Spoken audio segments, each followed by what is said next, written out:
And welcome everybody to FanStream Sports, powered by DSP Media. This is the Fighting Irish Daily Blitz, and I'm your host, Rob Thitoff, also known as RPT. You can find me on Twitter at PThitoff. So for today, episode 93, it deals with the year 1993. I've been working on this a long time. As you can see, the guest I had a couple weeks ago, he came back. So that's a good sign right there. We have Gregg Shaffer from East of the Bend Productions. Gregg, how the hell you doing? I'm doing good, man. Trying to survive these rain squalls that are coming through, and it's been a long morning out here in the gym. We've had about 8 athletes roll through since about 8 o'clock this morning, and now I'm talking to you, so it's a good day. Yeah, it seemed like yesterday was a big day for scrimmages for high school. And yeah, so yesterday was the first day of scrimmages for all of Ohio high school. They're allowed 3 scrimmages now. A lot of schools don't take advantage of all 3. In fact, one of the things they do, one of our schools, they did a 4-way scrimmage. So like 10 plays on offense, then they flip to defense. Defense goes out, a new school comes in for 10 plays, then like our school went out, then the other team goes to defense. It's kind of an interesting concept, but good way to see different opponents and different matchups and looks. And this year you'll be covering Newark Catholic still and Licking Valley. Okay. Yep. Cool. Yep. Cool. So for episode 93, as I said before, it deals with the year 1993. In the movie Rudy, us being Notre Dame fans, that's been a big movie for us. But as we get into this podcast here, I'm not to get ahead of too much of the podcast, but is it really a true analysis because we are Notre Dame fans? We're going to like it regardless, but we'll get into that a little bit later. But we're going to mirror this to the podcast called the Rewatchables, and that's done by Bill Simmons. He used to be on ESPN, and correct me if I'm wrong here, Gregg, but it's the company called The Ringer, correct? The Ringer's the company. That's the podcast network. And then they have it's like 80 podcasts now through that network. I mean, it's literally, like them or not, they're one of the most successful podcast networks there are out there. And if you can't, honestly, you're just being a hater if you can't find at least something of theirs. I mean, they have the NBA podcast, they have movies, sitcoms, TV shows, whatever. They have it. It's there for you. So, Gregg, this was during the heyday of COVID, 2020. Gregg introduced me to the Rewatchables podcast because I'm a big movie fan. And I watched them sporadically. I didn't watch them fully until probably the summer of 2020. And then I was on Gregg's podcast, and we discussed the Rocky series. Mm-hmm. And during that podcast, to be honest, you're asking me all these questions like, could this be made into a 10-episode Netflix series, most rewatchable scene, all these categories? I'm like, why the hell is he asking me all these questions? But now it's come full circle. Since I've watched multiple episodes and then rewatched, some of my favorites, because they did Rocky, they did Halloween, Jaws, Science of the Jaws Lambs. One's good. Jaws is good. The one about the town's good because most of those guys are from Boston anyway. Right. So you could tell they were very passionate about that subject. Whereas I could care less about Heat. I know that's a big one with them. Yeah, I'm not a Heat guy either. Yeah, I can't get into that. But now I've become well-versed, and that's how we're going to structure this podcast here, where we'll kind of I'll be Bill Simmons, where he kind of gives his scholarly approach to, what was going on during the year 1993, that type of thing. And then Gregg will be Chris Ryan, and I think the other guy is, Sean Fennessy? Sean Fennessy, some common love child of Sean Fennessy, Chris Ryan, and Ryan Russillo, somewhere in that. Yeah, somewhere in there, yeah. Yeah, Bill Simmons is actually one of my inspirations of why I got into sports media and the Rewatchables. It's not even about sports, and what Bill did was just incredible. I mean, he broke off. Yeah, he had a leg up being a part of ESPN, and it's just started his own brand. And it's really incredible what he did. Again, even if you don't like him and you don't even really like the content, you have to kind of respect how he approached that and built the Ringer. Oh yeah, he built it from the ground up, and now he's kind of like the Joe Rogan of the sports podcast. Yeah. Not really sports. This is movies. So this is kind of separate from that, even though he kind of ties in some sports references. And I think the thing about the Rewatchables is people have to take away is that it's not just the best movies. Just because a movie won an award doesn't mean they're going to discuss it. I mean, there's always those guilty pleasure movies where you turn it on 10 minutes in, 15 minutes in, 1 minute, an hour, and you're going to finish it. And that's kind of the premise of it. Right. So having said that, what else on my notes here? Intro. Okay. Well, 1993. I know I had a couple things for you about 93. Yeah, that's the thing. So again, I'm going to be Bill Simmons right now, kind of give you a scholarly type approach. It is the year 1993, the fall of 1993. And this is what I want to say first. So I have, ladies and gentlemen, tons of notes. Gregg and I just were discussing this. And I told Gregg, just so we keep a even flow for this podcast and I don't get off on too many tangents, I can start talking about Rudy, but the next thing you know, I'm talking Teen Wolf 2, Jaws the Revenge, Halloween H2O, you name it. So we're going to try to keep me on schedule here. And 1993 could be a podcast in and of itself. I mean, did you happen to look at all the movies released in 93? Yes, exactly. So let's go. So here, 1993, the year's 1993. Let's see, October the 22nd, 1993, this movie is released. Notre Dame. Perfect timing. Yeah. Well, here's the interesting thing I found out. It was, unless this is wrong, and I've looked at this left and right the past 3 weeks since we did our last podcast, October the 22nd, 1993 was a Saturday. And correct me if I'm wrong, but since I've been alive, most movies are released on a Friday.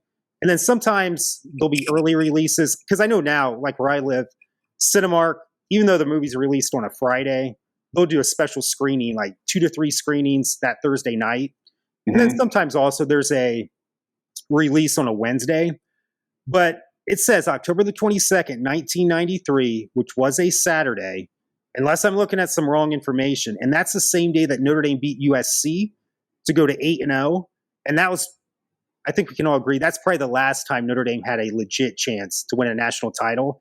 And everything just kind of piggybacks off 1993. And I just hear 1993, I think that's the last, among other things.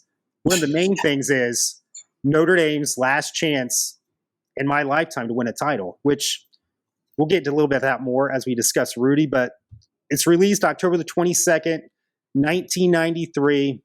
I'm looking at I actually have October 15th. If you look at the Wikipedia. Okay, so maybe you said correct me if you're wrong. Isn't that a Saturday? A Friday. Okay. Yeah. So whatever I was looking at, my apologies. I'm glad I had Gregg here. So this is good. I served my only purpose today. There we go. This is good. So wherever I was, I wonder why that was the thing. I know though I saw it that day on the 22nd, and maybe even that, the site I went to, it was just like a box office movie. So that would have been the day before we traveled to Provo as number 3. We went to BYU and beat them 45-20. And then the next week we beat USC. Things are rolling. Game of the century, November 13th against Florida State. That's the big one. And then it happened the next week. So what's the date with USC? October 23rd. Okay, so whatever site I was looking at was wrong. That because that's where I said, okay, we go 8-0. So okay. And we like to put the facts down, so thank you so much. Oh, no. You said correct you if you're wrong. Yeah, so that's the big thing right there. But what though, when you really think about it, and even for me personally, I mean, I know movies like Schindler's List and Jurassic Park, Dazed and Confused all come to mind of being released that year. For me personally, one of my favorite my favorite Disney movie of all time was also released that year, and it's a sports movie, kind of a sports movie. It's Cool Runnings. Oh, yeah. I love Cool Runnings. And also, The Sandlot came out that year, too. Which I always thought was overrated. Overrated, yes, but it's still in pop culture and amongst a lot of people, they love that movie. I mean, it's very popular. Oh, yeah, so that's definitely a pop culture. But here's the thing. The budget for this movie was $12 million. How much do you think this made? This was kind of shocked me, but the more I thought about it, it does make sense. During this time. Yeah, it didn't make that much. It made $22,750,363. No, I'm with you. For inflation, it's around a little over $50 million if you adjust that for inflation. But the more I think about it, this is 1993. This is before the big megaplexes, where it's a 24 theater movie theater. The movie theater I saw it in, which was actually kind of big for Lima, there were 7 theaters in that movie theater. That's big. I know when Newark had 6 theaters, that seemed huge. You know? Right. But pretty much all the movie theaters, besides that one by Lima, for me, they had about 2 to 3 that you could fit. So I think that's why some things were not as big as what I pictured, because there just wasn't as, I mean, right now, any sort of cartoon movie that comes out or Marvel movie, they're probably making close to $100 million that first weekend. Oh, yeah. But they're showing the movie at 8 o'clock in the morning up until 10 o'clock at night. Whereas now, probably for Rudy, you probably had at most 4 to 5 screenings that day for Rudy, that is. Yeah. But here's no the thing, doubt. 1993, just how the landscape has changed for movies. As I mentioned earlier, if you got a Marvel movie, some sort of cartoon movie, those are probably going to be in the top 10, or some sort of movie franchise like the Fast and the Furious. Here's the thing for 1993, the number one movie, I think you can probably guess for 93. Oh, Schindler's List. No. Oh. Jurassic Park. See, I got IMDb up, so you're probably right, but I'm just looking at how they rated them. So, yeah, I guess IMDb is just using their own rating system. Yeah. So that's why I snapped to that. But no, that makes sense. So Jurassic Park made about $338 million. Number two, and I just found this out today, it's the 30th anniversary for this movie being released.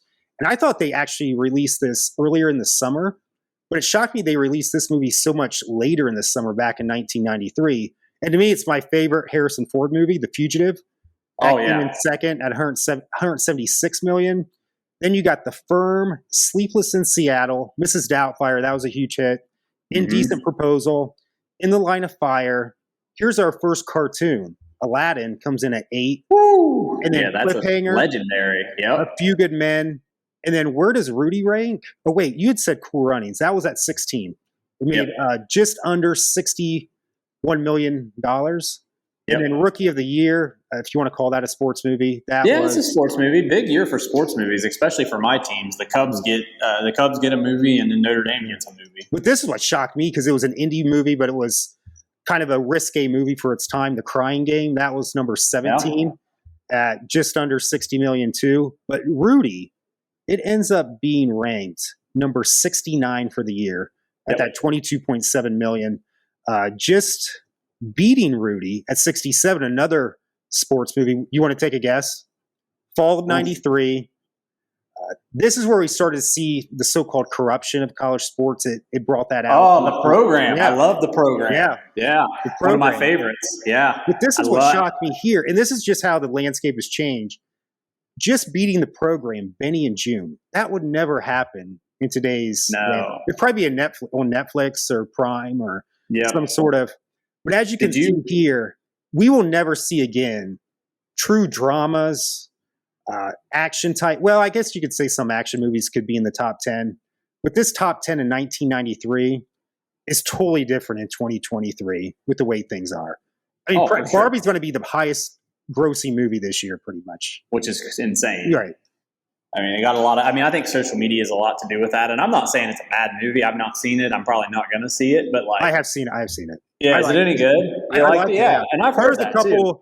It was a little bit too preachy in spots where I'm just, here we go again, like cancel culture type things. Yep. But if you ignore that 5 to 8 minutes, it was pretty decent. It was a good satire is what I'm trying to say. Did you happen to look at what movies that Rudy was up against that weekend?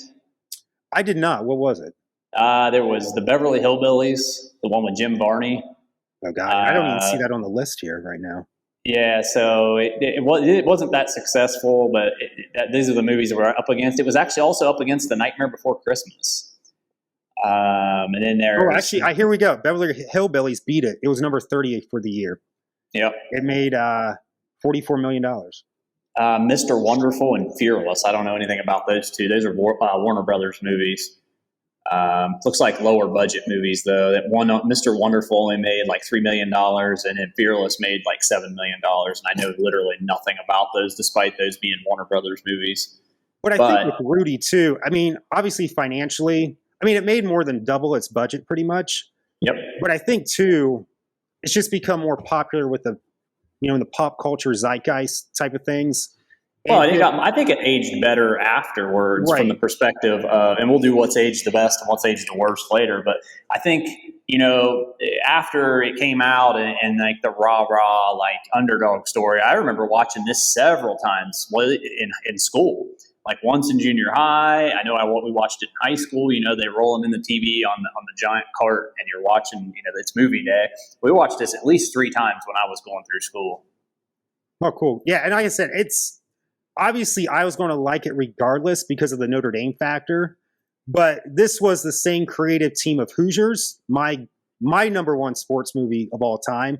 We'll get into that too, why this team of David Anspaugh and Angelo, I've heard it pronounced Pizzo and then Pizzo. I think it's Pizzo. I think it's Pizzo. Why? Do you know fun fact about him? Did you see that? I didn't know it. I know he hates Notre Dame. Yeah, he hated Notre Dame. Didn't want the script. Yeah. He wanted nothing to do with it. Sean asked, or Rudy presented it to him, and they finally talked him into it. But Pizzo is a huge Indiana guy. Yeah, he went there. Indiana season ticket holder, graduate, all that. I actually did not know that until I did my half-assed internet research. Which is a category, Peeper. That's one of the categories for the rewatchables. It's called half-assed internet research, where we give little tidbits, or where Bill Simmons and his team give tidbits, but we're doing that today. But here, just before we get into the categories, and this is kind of a category, Bill and team always said, well, what does Raj think about it, Roger Ebert? And here's what Roger Ebert thought from the Chicago Sun-Times in 1993. Said this film has a freshness and an earnestness. I don't know if that was even a word, earnestness. Nah, it's Roger Ebert. He does what he wants. That gets us involved. And by the end of the film, we accept Rudy's dream as more than simply sports sentiment. It's a small but powerful illustration of the human spirit. I think we can probably all agree about that. It's, the underdog story, and not to get too far ahead again, but that's one of what's aged so well is, an underdog story. We always do love that. Great minds think alike. Right. Yeah, we'll get into that. Right. So let me just kind of look at my notes to make sure I'm still on track here. Do you want to hop into the half-assed internet research since we already got into it? Yeah, because I got a bunch of it up right now. So if you want to start. Yeah, I'll start with Rudy graduated from Joliet Catholic. Did you look at some of the alumni from Joliet Catholic? I did not. It's probably got to be pretty good, isn't it? It's solid. I mean, it's not a ton of guys, but one of them is actually one of my favorite players of all time. Mike Allstott went to Joliet nice. Tom Thayer, Kobe Fleener that went to Stanford, and then George Mikan, Utah Jazz, I believe, right? NBA player. Okay. Older guy. I'd have to look him up here. But yeah, it's kind of crazy. And they're a very, very successful program. Multiple state titles. In fact, the year 75, when he got the tackle and all that. And I was born in that. And I was born. So 75 was a good year. You had good year. Rudy makes the sack. The Reds win the World Series. What else? What was else in 75? The Steelers won the Super Bowl. That was a very, very good year. But no, so that year they won their first state title. Joliet Catholic won their first state title in 75. To kind of harken back on that, Mike, and he was actually a Minneapolis Laker, two-time NBL champion, 4-time. He was an all-star game MVP. So, early days when they're dribbling with two hands and it's short shorts and all white guys on the court. Right. But still, it's, it's kind of cool to have somebody like that that went through Joliet Catholic. It's better than my high school. Well, the thing is, too, now, obviously I know now that's in Illinois, Joliet Catholic, but when I first watched that movie, and this is before the internet age and everything, I think the opening shot, there's a steel mill, and I keep thinking this is in Pittsburgh or some sort of... Nope, Chicago. Yeah, Chicago land area. Yeah. Right, and I kept thinking that was, in some area outside of Pittsburgh, but then the more I looked into it, even, because I just turned 18 years old, like, oh, this is actually Illinois, and I kept thinking it was somewhere in Western Pennsylvania, so... Yeah, and I'd say, we can talk about this also on what's aged the worst, but Dan Devine's family hates this movie. He's portrayed. I got some stuff on that. Yeah, so you can go ahead and kind of piggyback on that. I've known that for so long that when I first started getting into football, and I've been waiting for this day to drop the Joliet Catholic knowledge that Mike Allstott also went there. So, not just cool. That's cool. I didn't know that, so that's good. And not to take up too much time with this one, but this is a big one. Did you know about the guy that plays the janitor, Charles S. Dutton? About his not a real person, by the way. Yeah, Fortune's not. He said that was a collaboration about 3 or 4 people. But you know about Charles S. Dutton, the actor? What? Okay, so I'll try to. So he was actually in prison before this movie. To me. And not to get, Apex Mountain, but to me, he's always going to be Rock. Did you ever? Yep. I know what you're talking about. Sitcom or it was when Fox was just starting out, but I always think of him as Rock. I know he's done a ton of stuff since then. But here's the thing. Right here, Dutton pleaded guilty in 1967 to manslaughter and was sentenced to 5 years in prison, which he began serving at the Maryland House of Correction in Jessup, Maryland. Out on parole after 18 or 20 months, he was arrested on robbery and handgun charges. He was sentenced on the handgun violation and sentenced to Maryland Penitentiary near his boyhood home for 3 or more years. A fight with a guard added another 8 years. In reference to this, Dutton later said, "I got 3 years for killing a black man and 8 years for punching a white man." During his prison term, Dutton was stabbed by another prisoner and nearly died. He became interested in radical movements in the Black Panther Party. And then, let's see here. Oh, here we go. Several months into his second prison term, Dutton was sentenced to 6 days of solitary confinement for refusing to clean toilets. Prisoners were allowed to take one book, and unintentionally he grabbed an anthology of black playwrights. He enjoyed the book so much that upon release from solitary, he petitioned the warden to start a drama group for the winter talent show. The warden agreed on the condition that Dutton go back to school and get his GED. Dutton accomplished that and eventually completed a 2-year college program at Hagerstown Junior College, now Hagerstown Community College in Hagerstown, Maryland, graduating with an Associate of Arts degree in 1976. He was paroled on August 20th, 1976. After his release from prison, he enrolled in a drama major at Townsend State, now Townsend University, in the Baltimore suburb, where he graduated with a Bachelor of Arts in 1978. And get this, after his time at Townsend, Dutton earned a master's degree in acting from the Yale School of Drama in 1983. That's hard to top. Yeah. That's hard to top that half-assed internet. I hate to read off like that, but I wanted to get all the details. No. It's crazy because he ended up being in a ton more movies and his career took off. I mean, it's definitely a rags to riches story. You got to love that. Yeah, me too. I mean, like I said, he was, had issues early on, but he turned his life around. Yeah. And what can you say? He did his time.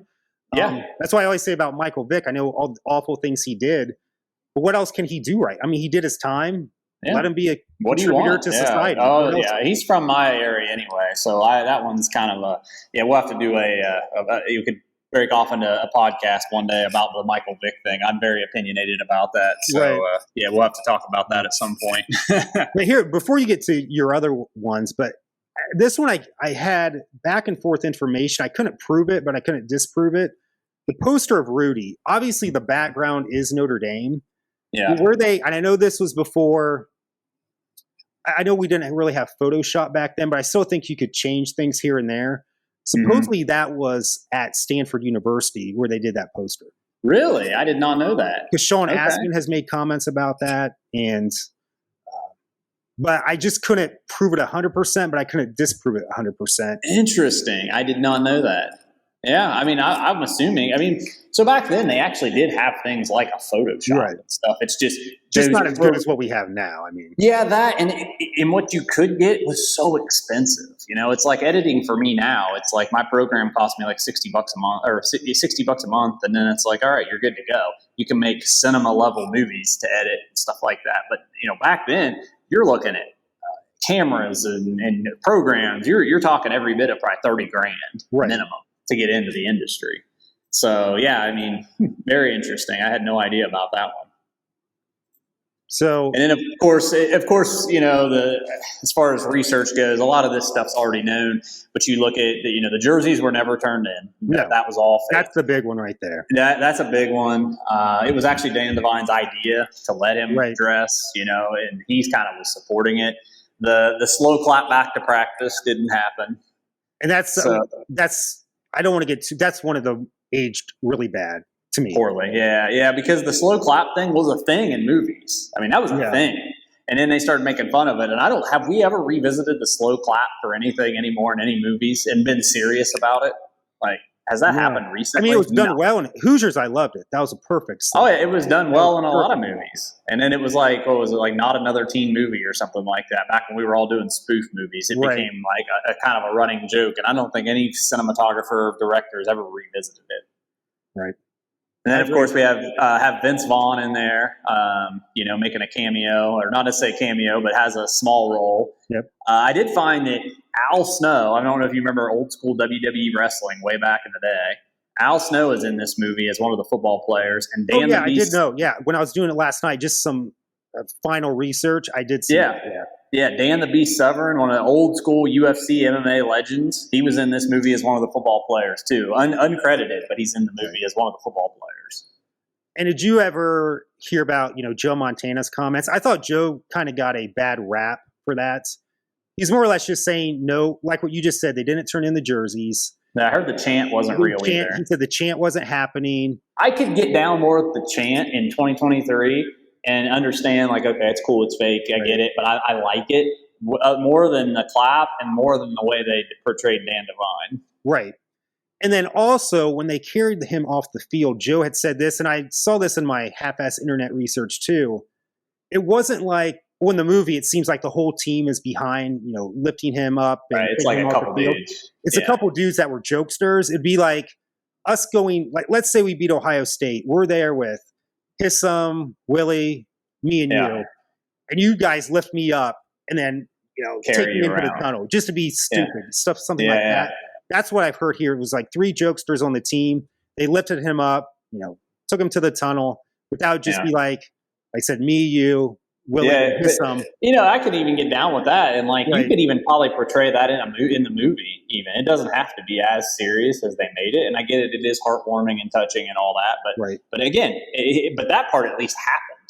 Regardless of intent, it happened. You know what I'm saying? Like, the other stuff, that's the parts that, like, and Rudy's life was actually more interesting in some respects than they show because he was in the Navy for 2 years. I was about ready to mention that.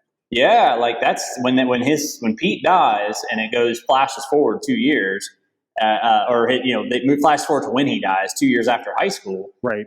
That's when he was in the military, and it's like I would have kind of liked to have heard about that.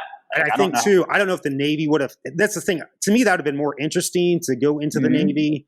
And then after that, maybe he's working. I mean, you literally have to spend 5 minutes on it. Right. And I don't know if maybe the Navy didn't clear that because you got to get everything, run it through the Navy. Because this movie in 2023 is probably 3 hours long, to be honest. Right. With you. And then two, does the budget go up because you're going to be dealing with the Navy? Uniforms, not even that. You're just paying for stuff, just things. And that's my big thing too. That's what's more on. I always get this category, the nitpick. Picky nits. Yeah. That's the one where, how's he paying for this? But we'll get into that later. But anything else with half-ass internet research? Not anything that's not already known. It was mostly shot at Notre Dame. You said that the Stanford, Stanford was the poster, but for the most part, everything's on location. Fun fact about me, I've actually never been to Corby's, believe it or not. Oh, really? For some reason, I've been there about 3 times now. Okay, worth it? It is because I like to go to any type of movie site. Well, that's fair. I just think unless I didn't see something, I thought there would be more there to say, hey, this is where Rudy was filmed. Right. Something, and maybe I just missed it when I was there, but say, hey, this is the bench or the table he sat at. And I think there is something there, but nothing kind of jumps off the page. Jumps off the page for me to, I think there just could be more, maybe don't even have anyone sit there. Something, type of that. Thing, but I thought there just could be more for that. But pretty much, everything is pretty much filmed. Yeah, not everything. You can walk around all over campus and find the different spots. It's definitely. Some of the spots I've been to and didn't even mean to. There's that one cove he's walking over when him and Jon Favreau's character D-Bob they're walking over. Right. And he's wanting to go talk to the girl. I was like, oh yeah, I guess I have walked through that before. I didn't even realize. But, and not to get ahead again, I'm trying to keep track here. Yeah. The stadium, if you're expecting the stadium to look like that, especially the outside, if you've never been to Notre Dame, you're going to be in for a rude awakening because that has changed significantly. Yep. When they filmed this in 1992 and then released in 1993. But pretty much everything else, I don't know, I didn't look too much into like where they filmed when Rudy was a little kid, that area, but I'm assuming that was probably... I think that was in some part of Illinois. I'm pretty sure. Yeah, I think I read that. I'm pretty sure. Because I've even looked online to see because if I look at Rudy movie sites, pretty much they're just at Notre Dame, and that's it. Yep. I don't see anything about this was the house or this was the factory. They always show like the grotto or where he meets Father Kavanaugh there at the admissions house and all that. We've all been. I've been all there before too. Here's a question for you before we move on to the next category: is does this movie work anywhere, any other school?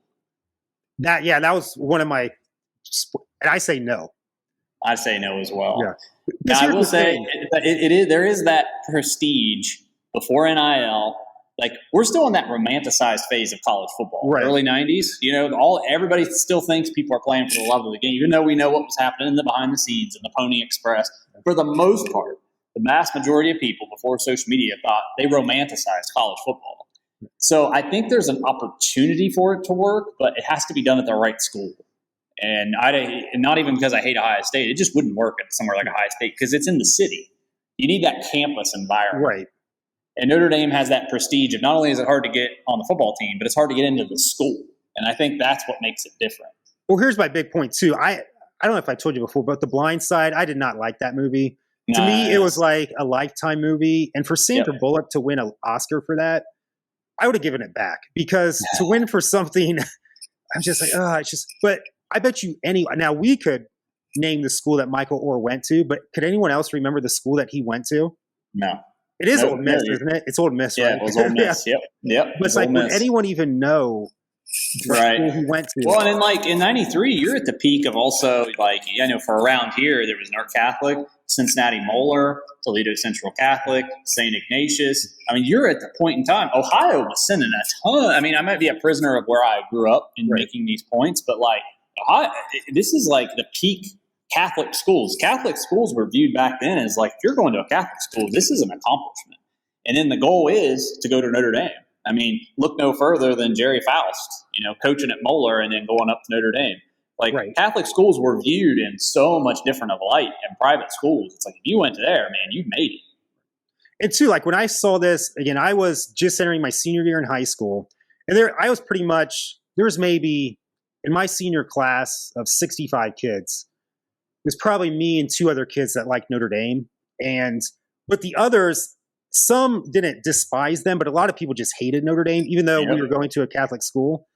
But those kids that hate it, they're just like, Rob, I still hate Notre Dame, but I just love Rudy. I love that movie so much. But I think it was because of the Notre Dame factor. Granted, the underdog story too. But to me, Notre Dame, and not to be, nose up in the air, but this is one situation where I can say yes, where Notre Dame is just a little bit above, how can I say this? A little bit above, I don't want to say above the norm, but it's just, this would not work with any other schools, like what we've been saying before. No, because if you go to any other school that has the same academic requirements or whatever, they don't have the allure of the football program. Yeah, this wouldn't work for Northwestern, Vanderbilt. Army, Navy, none of that. It just wouldn't even. Stanford. No, it would not work. But this is where I just think the Notre Dame factor works, where I don't want to say we're better, but it's just different. It's just different, yeah. And I also don't think, I think this is also maybe your apex mountain for walk-ons, because the walk-on position, or being a walk-on, and I was one, and it's become so much more common. And not only, I didn't play, but there are so many more walk-ons that play. Back then, freshmen didn't dress, let alone play. And then you add in the factor of you're a walk-on, and then you actually see the field. Being a walk-on now, the percentages are so much higher. It's not even – it is still an underdog story, don't get me wrong, and it's still very hard, but it's not as difficult. It's not impossible. Back in the 70s, that was basically it's impossible. They were only going to keep 2, according to the movie. Now, who knows if that's right or wrong. They were only going to keep 2 walk-on practice guys for the practice squad. You were not even a thought of to play. So, but like Baker Mayfield, he was a walk-on. Yeah. I mean, anytime he plays, you can't help but hear how he was a freaking walk-on. Right. So, I know. Mean, and it's so much more common that I don't know that it hits as good in 2023 if this movie. Well, was J.J. Watt a walk-on? I think he was. Yeah, because he was working at the grocery store, and then he walked on at Wisconsin. And there's hundreds of stories of not even, we're talking about the high-end guys that actually make it to the league. Just think about how many other guys are out there that's walked on that at least did what Rudy did, And the thing is, it's Notre Dame. I mean, back to why it works, too, with Notre Dame. Kurt Warner, didn't he have – his movie came out a couple years ago, and that's a great story, too. He was working at a convenience store, stocking shelves. Playing for the Iowa Barnstormers in Arena League. And that's to me, from that to Hall of Famer, great story, Super Bowl MVP, league MVP. Mm-hmm. But does the St. Louis Rams have the impact of Notre Dame? And it doesn't. It doesn't. No, you're exactly right. And it's just, again, I don't like to have that, because we've talked about this before, where some people within Notre Dame think their shit doesn't stink. I don't want to go there, Right. But this is where, hey, it's not going to work anywhere else. No, the movie doesn't work anywhere else. If it does, more power to you, but it's been 30 years now. Yeah, and I haven't seen anything like Invincible. I like that movie, but first of all, Marky Mark should not have been playing Vince Papale. But just the scenes in that movie weren't as realistic as Rudy, and we'll get into that in some other categories here. But you could just tell from the stadium scenes there, they were probably filming at a high school stadium. And then there's a big green screen back there. And it just looks like a bunch of fake figures. This had the authenticity. This was it. I mean, they were there. Yeah, they were there, 100%. I mean, there's some nitpicks we'll get into later, but anything else, though, half-ass internet research. We gone over the Dan Devine thing. He was very supportive, but they were pissed off about certain aspects. How he was portrayed. He was portrayed as the antagonist, and he was supportive of it. So yeah, that's probably the biggest one that sticks out. And you know, we'll get into age the best, age the worst, but that's my number 2 for age the worst. You'll love my number 1. Okay. So do we want to go in the top our top scenes? Yeah, let's do it. Ladies and gentlemen, this is how it's going to work. I told Gregg to have 4 to 5 top scenes. No particular order, and then his number 1 overall scene in the movie. And I think you'll be shocked at mine, Gregg. Okay, I got you. So I got to throw out, like, it's so subtle, and like I'm not ranking these. Obviously I'll rank my favorite, and then if I had to rank one, or this one, I would rank it 5, 2, 3, 4. It's irrelevant. It's probably just the opening and the kids playing outside, and he's got his helmet on, and like I just felt like I related to that, you know, as a young Notre Dame fan and playing with your friends outside and in the snow, and you know, in a time of like, you know, we're dating ourselves here, in a time of no phones and just being outside. Oh God, you know, you're actually outside playing and stuff like that, and rushing home to come home and watch Notre Dame. So that's definitely one of my favorites. Okay, so mine is kind of in that same realm, but it's when little Rudy is reciting that Newt Rockne speech to little Pete at the time. And I know Bill Simmons he loves montage scenes. I love echoes. And if it's done right, any sort of echo. And at the end of when he's, you know, doing that speech, there's like an echo where it's like, yeah. And it kind of gives you chills right there. But it's like here, this is the beginning of where he wants to eventually end up at Notre Dame. And even, do I have that on? Just as kind of an honorable mention, before that scene where his dad says, or Pete says, can we watch a little bit of the Indiana-Purdue game when Notre Dame's at halftime? He's like, no, there's only one team we watch in here, and that's Notre Dame. So that's kind of a little bit honorable mention leading up to this, you know, speech. I just thought when that echo hits after he says, loved it. Yeah, absolutely. No, that's a good one. And that just tells me the Ruger family's not real college football fans. You know my opinion on people that don't watch any other teams. Right. Let's see here. I've had to think. There's so many. It's such a rewatchable. Like, I love every aspect of this movie. There's actually one part that I'm not the biggest fan of because I don't want to. I'll just give you the end of the movie because that's actually not my number 1. You know, so that's definitely one of my favorite scenes. You know, he gets the tackle finally. It pays off. Like, you know, I mean, that's what we waited the whole movie for. He got in, and that's it. You know, that definitely probably one of my favorite scenes for sure. Here's mine. I know it's kind of cliche, but the way Anspaugh, the director, did this was genius to me. But when he got into Notre Dame, obviously, big moment. He's on the bench. He's looking out to, I think that's where the College of St. Mary's is across. St. Mary's College, and then St. Mary's Lakes right there, But you don't really hear him say, I'm accepted to Notre Dame. You hear just little bits and pieces. It's very, how can I say this? The audio is very light, but it's just not like this very grandiose type of thing. But you can just tell by, you know, Sean Astin's reaction. You do hear approved, but it's a very faint approved. And then he starts running from the bench. But I just think it was genius of him. Yes, that's the moment we're waiting for. But it's not this, I've been accepted. It's very faint in the audio and just the reaction of Sean Astin. But that, to me, was one of the most rewatchable scenes for me. No, I absolutely agree with that.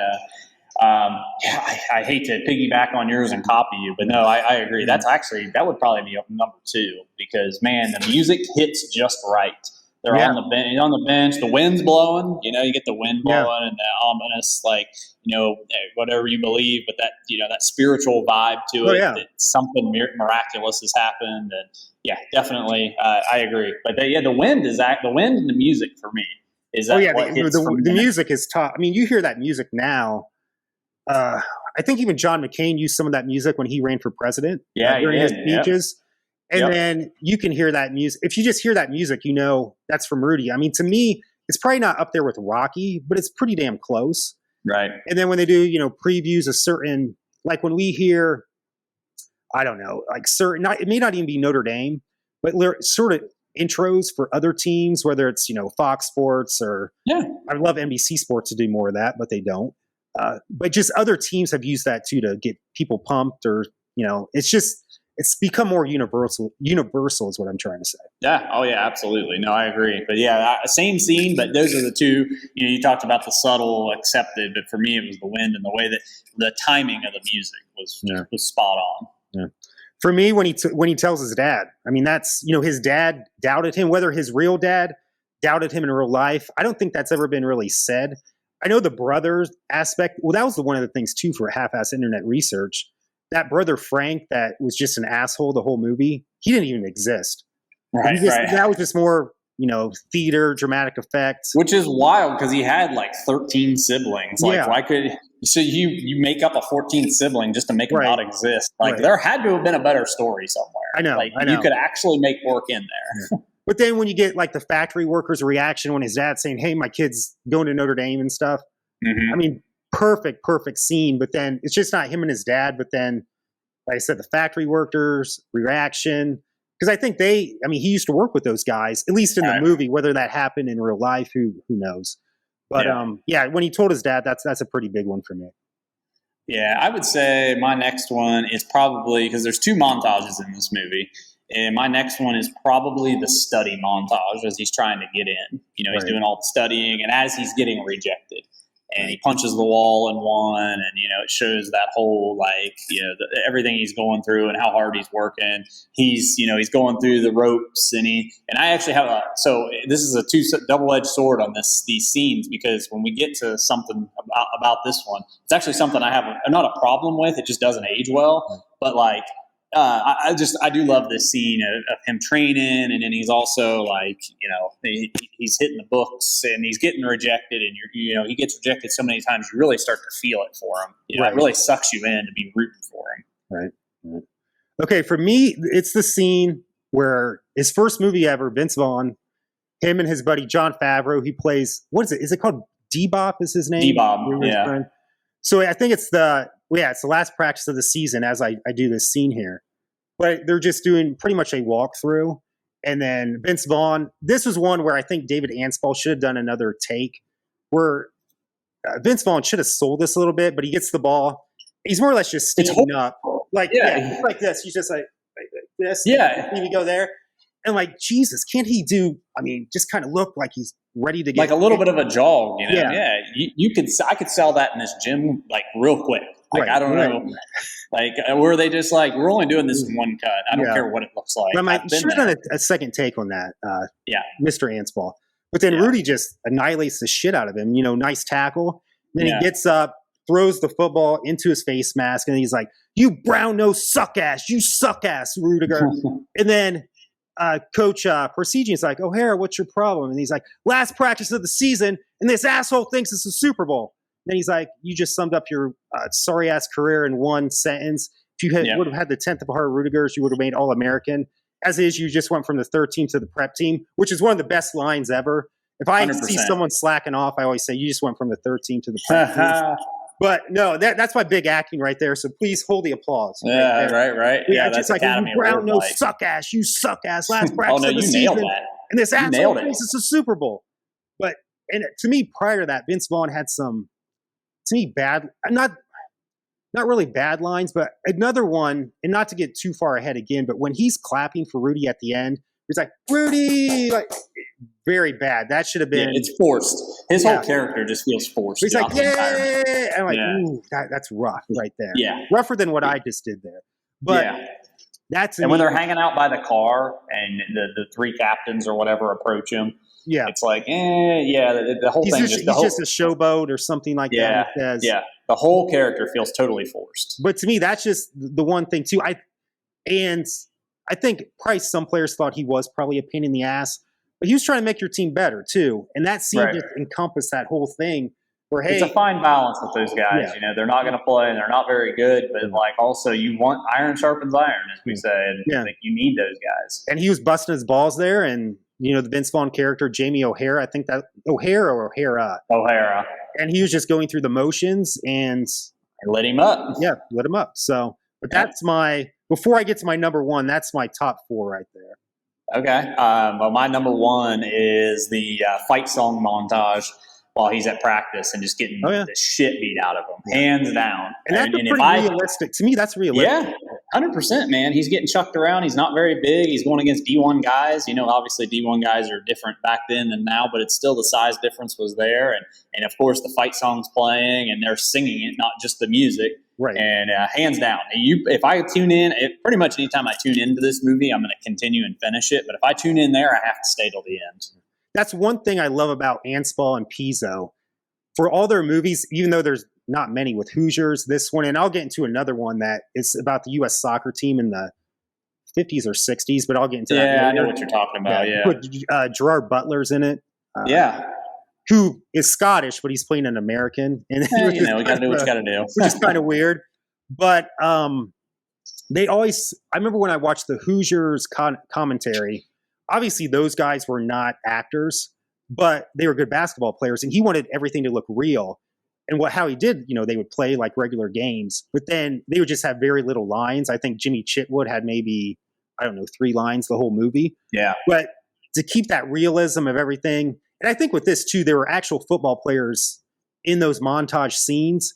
Yeah. But I think the actual actors were real, but you could tell, especially in that last game, when the cornerback picked it off, that was not the same cornerback, the Roland character. No. It was not the same, but that's another picky nit, but anyway. But anything else with, so that's your number 1? That's my number 1. Okay, so for mine, it's part of a montage scene, and it's only probably 5 seconds. And it's not just because it involves a girl that turned him down, but when he makes a tackle during practice and he goes up, remember the girl? I don't even think he wanted her to be his girlfriend, but she just kind of ignored him, thought he was a loser. He wasn't the Notre Dame type guy, you know? And he's like, don't I know you? That's he was supposed to be a student.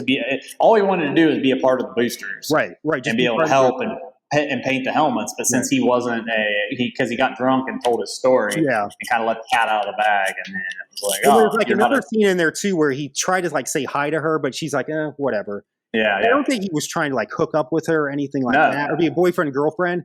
It was just, he wanted the opportunity. And when he just says, don't I know you? It's more or less a polite way to say F you. You never gave me that opportunity. Not only am I now a student here, but I'm on the team. Yeah.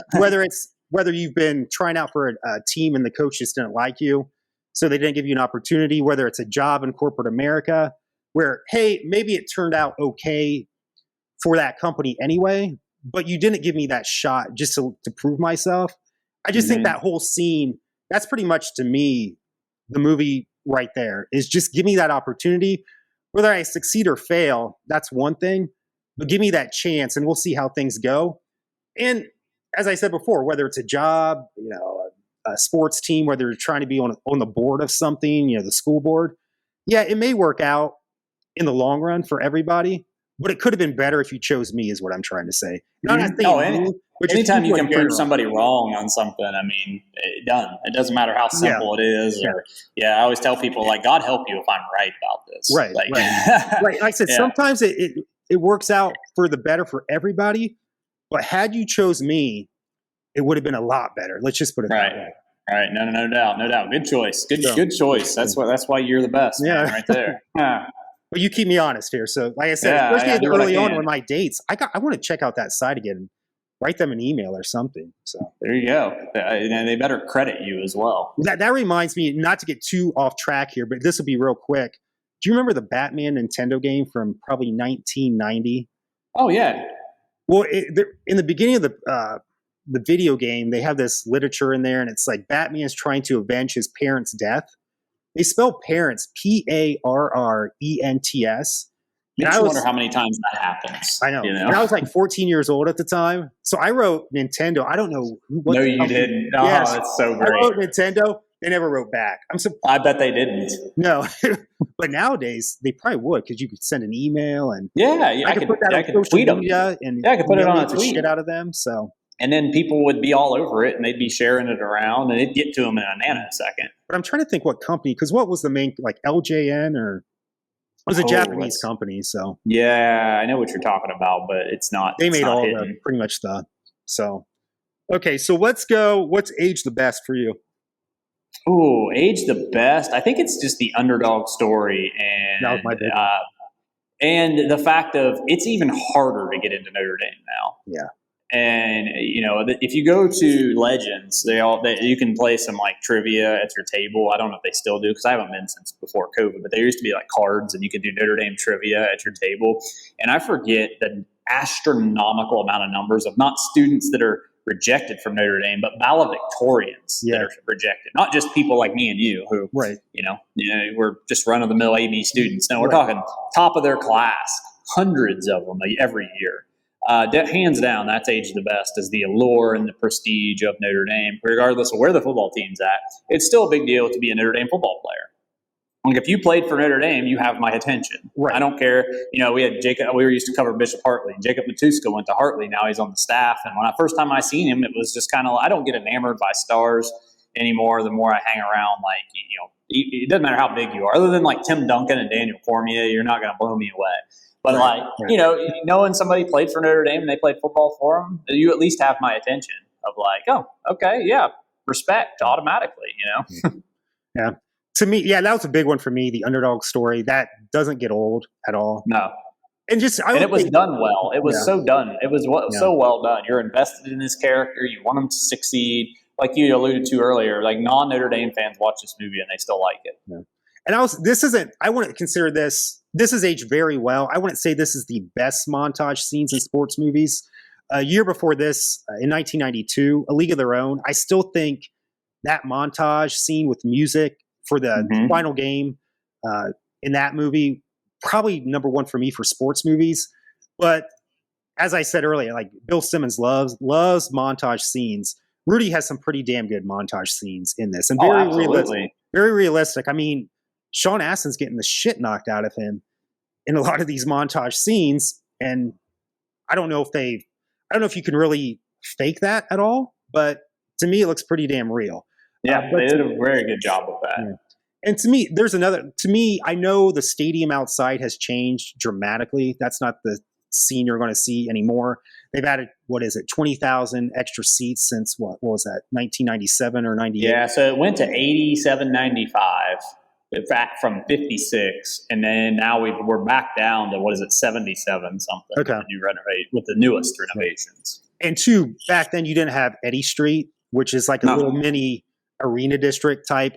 But to me, Notre Dame's got to get with the times too. That kind of modernizes things as well. That's a nice place to hang out. Yep. Especially for college kids, man. Right. They had that, they got to have somewhere to go, especially if you don't have a big city connected to your town.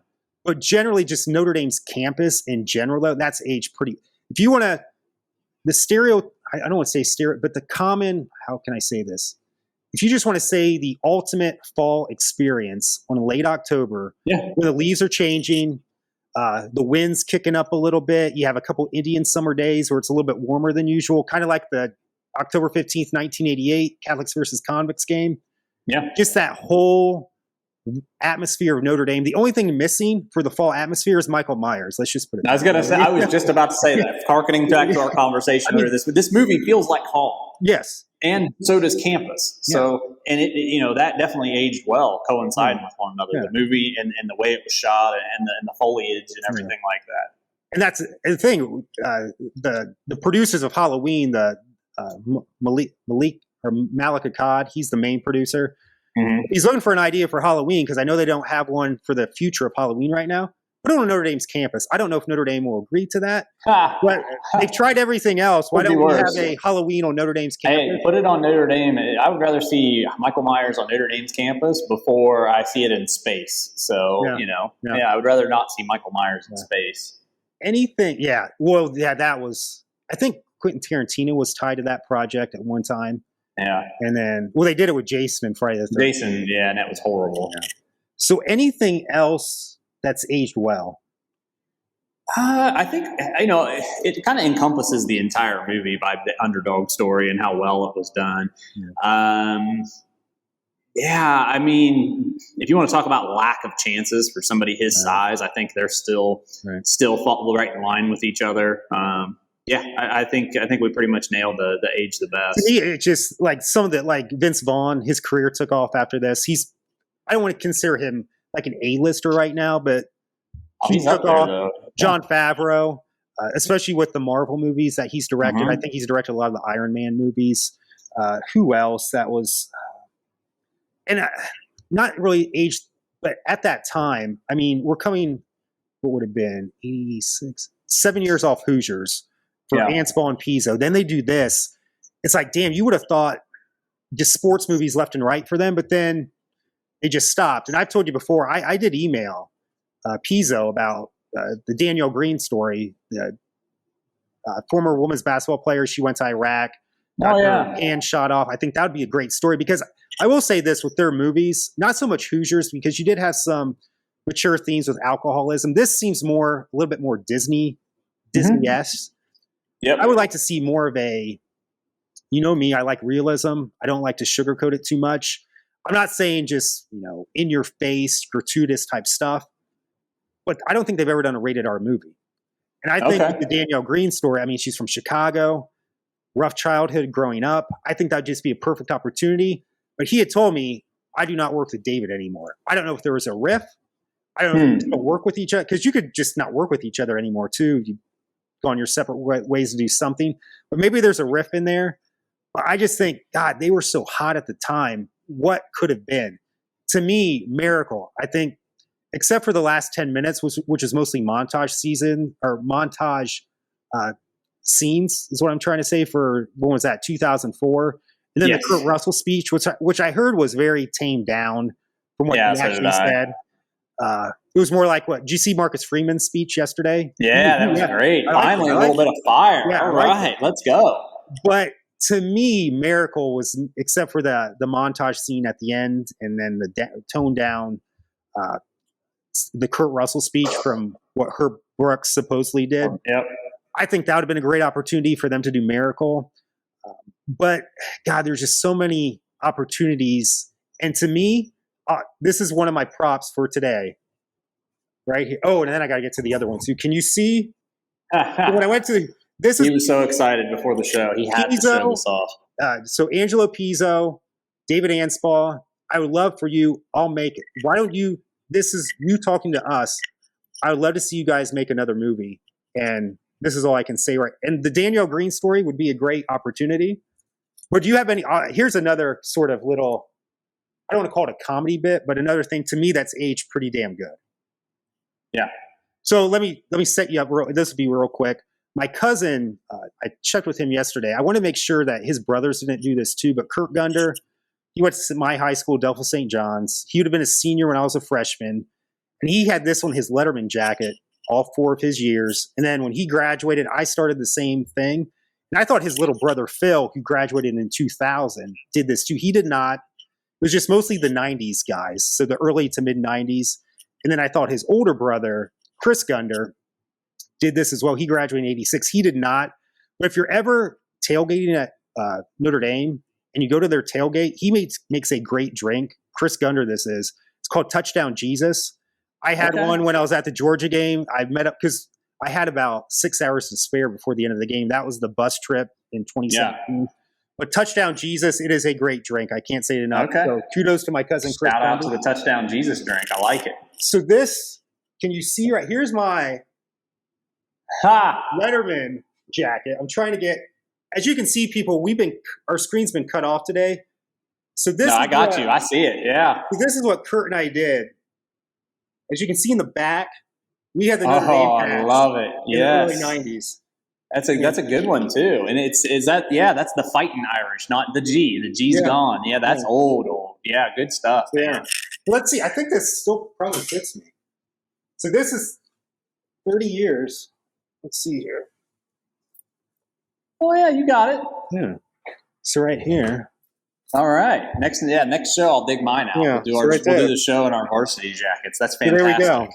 So that's for the last See, I've had that. I got that at the old Notre Dame bookstore, not the gigantic one that takes. Yeah, no kidding. It's like Black Friday every time you 50 walk years in. to go through. Yeah. So, what has aged the worst? Okay, I have 3, and one will be quick because we already touched on it. It's the Dan Devine situation. Yeah, and I agree with that. I'll go with that. Yeah. The other one is part of one of my favorite scenes is strength training back then. Yeah. I mean, basically it shows him running some ropes, doing some up downs, and then he's running like the stadium, like running around.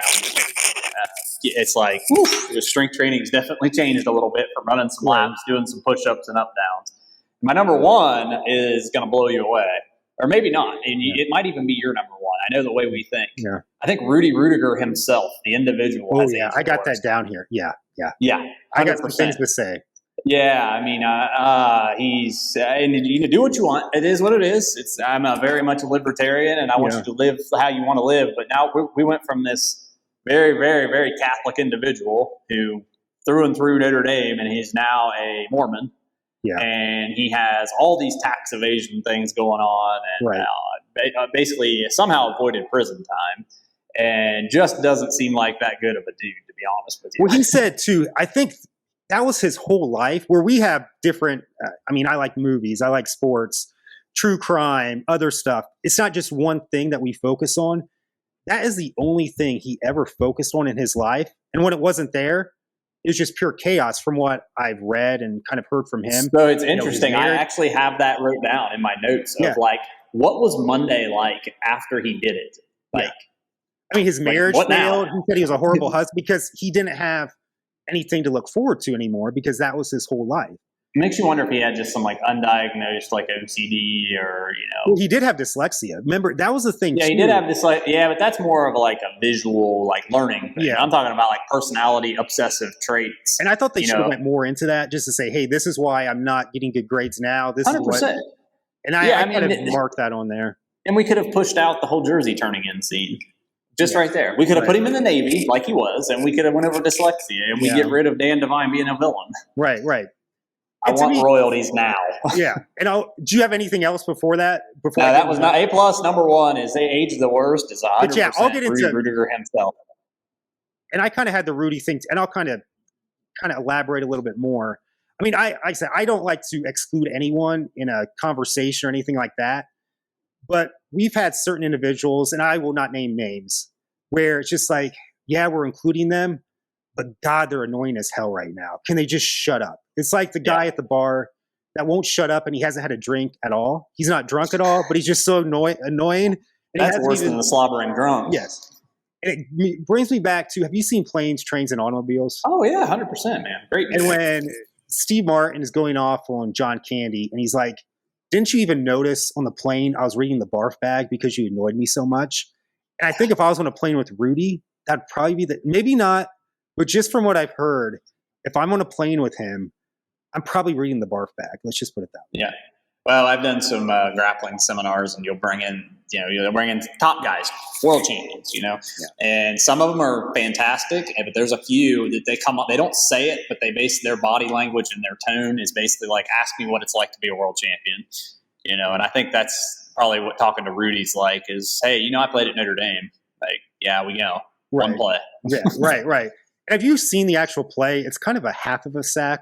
Instead of it really is a half sack. I mean, it's more a half sack than I have. I mean, I know, right. So I think it's how you care. It's like anything else, if he's a good person and he stayed true to all of the things that he did and all that, and let's say he tried to invent like a Gatorade or something, from my understanding. And there's some numerous. And let's say all that's successful and he's not that guy, then you look at it like you don't even think about it's a half sack. But now you're like now you're picking him apart because of how he's turned out. Right. And then I think I kind of sent you a text a couple weeks ago about this one. Throughout the movie, you're playing for the best football team in the country. The number 1 football program in the country right now is Notre Dame. Obviously, that hasn't aged well because last national title, 1988. And unless something happens, like let's say we win a national title this year, I'll take back my words. But I think we can all say we're not the number 1 football program in the country right now. No. We're striving to be that. But that's this was to me I know we had some women. We've had 2 women's basketball titles. We've had lacrosse. I think we've had fencing and stuff like that. But to me, right here, 1993, we're 8-0, or whatever that date was. That was wrong when I first started. We're 8-0.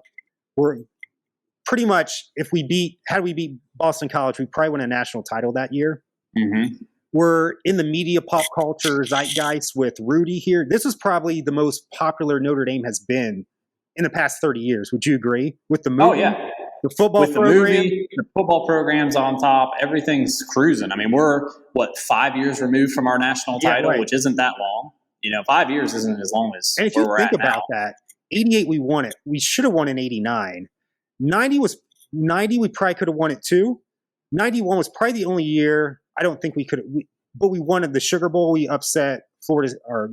That was Jerome Bettis when he went off. Yep. 91's the only one where I thought we just weren't there yet. 92 to me is the most talented Lou Holtz team with Bettis, Brooks, and Meyer in the back. But we're still so relevant. I mean, right, beyond relevant, and we are, still thought of as the gold standard because even 77 wasn't that far away at that point. No, you're talking 15 years. But in that 5-year realm or 5-year window, to me, they could have won it 4 out of 5 years. Yeah. Well, to put that in perspective, had we have won a title in the last, let's say 15 years ago was the last Notre Dame title, and hopefully you can follow me on this, that would have meant that we would have won a title in 08. That doesn't seem like that long ago. Right.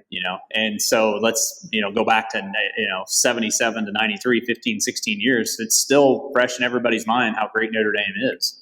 Exactly. And then, too, kind of like where Notre Dame has not been the number one program, Georgia Tech, what the hell's happened? I mean, even back then, they were considered a decent program. Yeah. And the year was 93 when this movie came out. They had won a title. Well, they shared the title with Colorado in 1990. Yep. So you're coming off a couple years where Georgia Tech's football program now, they're pretty much dog shit. Let's just put it bluntly. Yeah, it didn't go well with their last coach, Jeff Collins, who I actually was a Jeff Collins fan. Did not go well. Yeah, I remember you saying that. Yeah, and I think he was put behind the 8 ball by Paul Johnson in that triple option offense because you can only recruit certain kind of guys. And so Georgia Tech, not good times for them either. Okay, so I'm trying to think. Was there any other? There's another thing, but that's more for nitpicks. How they say that again? I keep getting that. Picky nits. Picky nits. And I have it in my notes right there, but so picky. Oh, I'm ready to tackle those. So let's go to, so let me explain it to the audience here. This is the Joey Pants Award for that guy, where you see this character in numerous movies. They're just more or less a common character in typical movies. And that's where they're not a main actor or main actress. It's just they're in a movie, they do a good job, and I'll let Gregg for his Joey Pants Award. The best of that guy. Yeah. The best of that guy. Yeah, I think we might end up being the same. Yeah, here. This is a pretty easy one. Or maybe not. I might not. Mine was John Beasley. Oh, he just died. Yeah. Yeah. He's the one that played Coach couple Warren. I could have went to. Him. And then there's Robert Prosky. For the time, he wasn't, though. Because, but now. He was like, but now he's in Little Big League. He was in The Apostle. He was in a movie called Lost Souls. He was in the new Firestarter from 2022. I think he started out right before he was 50 years old. He was in Walking Tall with The Rock back in the early 2000s. Then he didn't do anything for like 10 years. He was doing shows like NCIS, Boston Legal, CSIs, and then he came back and did The Purge Anarchy. That was mine. Wow. Okay. And I saw there was like the priest. He's I think his name's Robert Prosky. He's and even his brother, I forget the name, that was playing the brother that we now know is fake. I've seen him and stuff lately. Yep.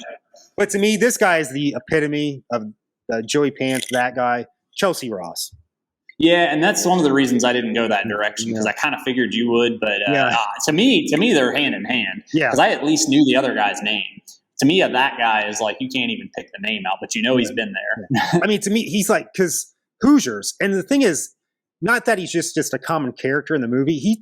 He's a big common character in the movies. In Hoosiers, I mean, he was the so-called interim coach or whatever, and he was constantly having interactions with Coach Dale, just being an ass more or less. And then a big part in Major League. He was getting into fights with who was it? The Joe Boo character, Sorrento. Oh yeah, he's like, you should accept Jesus Christ as your savior and not all this voodoo stuff. And he's with him.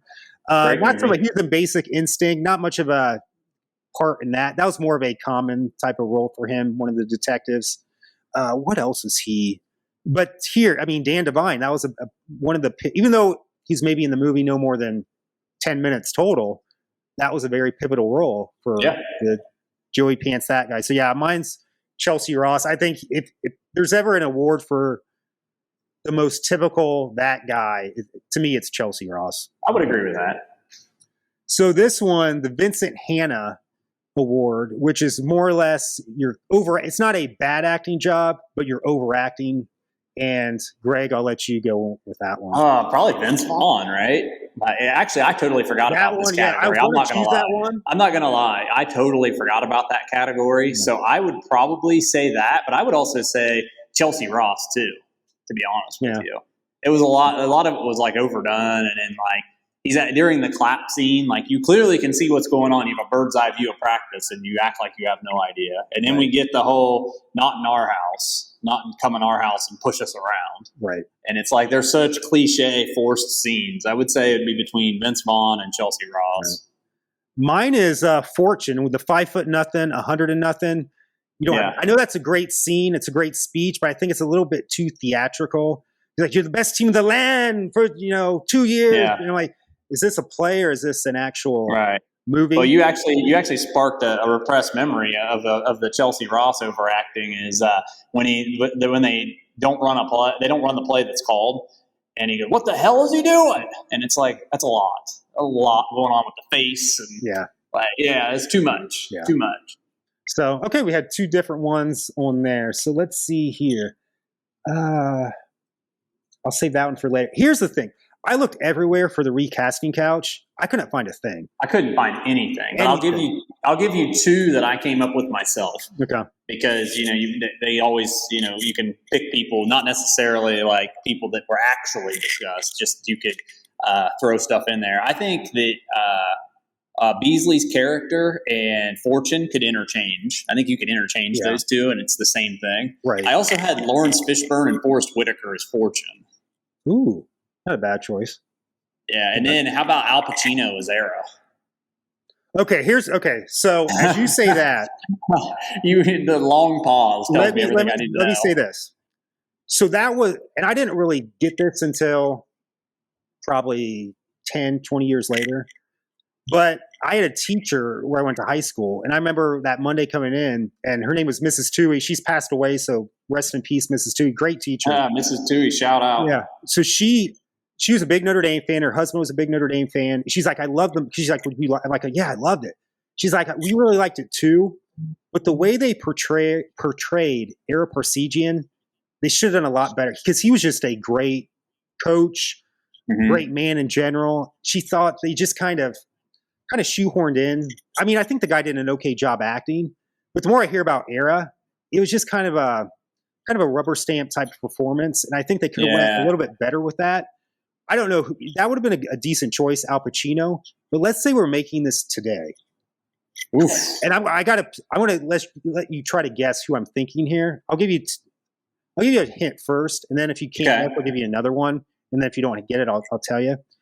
Okay, this guy has ties to Cincinnati and Kentucky, and he tried out for the Reds. He tried out for the Reds in his younger days, and he didn't make it. Oh man, I got nothing. He worked in the ER in the mid-'90s. Man, I still don't have anything for you. Not that Ara Parsegian was not a bad-looking guy, but you're going to have to make this guy a little bit less attractive. A little rough looking. I think George Clooney. Okay, yeah, I got you. I thought you said worked in the ER, not for ER. I got you. Okay, that makes so much sense. Yeah, no. Clooney is a great choice. Yeah, I agree with that. And I think you're right. Now he's more or less gray now, but you'd have to make his hair a little bit darker because he kind of had that combination of gray and black hair. Who else could play Rudy, do you think? Today? Well, let me take a step back. Let's say we're making this 10 years before. I don't know if I sent you this. This guy's a little too intense, but I think he's short enough to be Rudy. Tom Cruise. Yeah. But can you imagine? Listen, when Chris Ryan does his imitation of Cruise. Oh, I cannot imagine. Yeah. And I got to think when he gets up on the stool and doing, we're going inside, we're going outside, that real intense, Tom Cruise.